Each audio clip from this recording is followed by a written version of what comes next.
forth kind of thing. So like they'll give to the Sasquatch and the Sasquatch will give something back, and it might not always be pleasant. Like if humans give them like a bowl of apples, they might return like a decapitated deer head or something, but it's not it's their way of kind of maybe saying thank you or showing that they're thankful or grateful in that kind of way.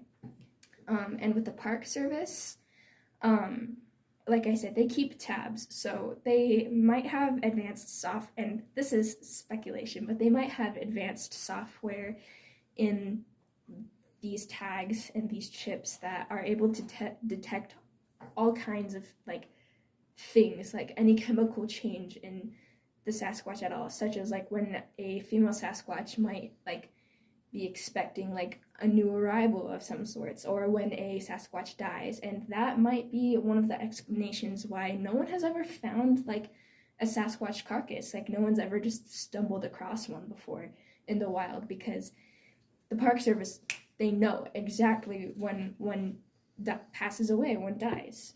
So you think that the Park Service just disposes, right, of these carcasses, and that's why no humans like us, like part of society, has found them, right? Because there has been multiple things, right? You can go on Google and you can find things like, ooh, this is a Bigfoot like footprint, like this is like their hand marks or scratches or something that has visible bite marks out of it, right? Like big animals, and they just have like these huge bite marks out of them that make no sense, right? So you think they just dispose of them, or how do you think they get rid of these things? Like how do they destroy all the evidence? I'm not sure of their I'm not sure of their methods of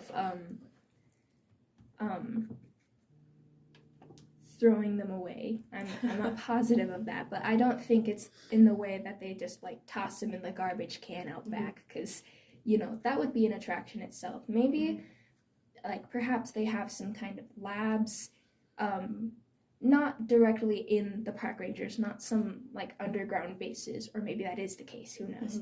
But I think maybe they take the bodies away somewhere else for study, because like they are creatures, quote unquote, unknown to science, and they need to figure out more about them, even though in this respect, in this theory, we are talking about them being in fact known to science, but just kept a secret from society. Right. I think York actually had a theory on how they leave. A little crazy idea here. If you guys ever heard of the birds aren't real conspiracy theory, they actually said something similar in ideas, and that is that maybe when one dies, instead of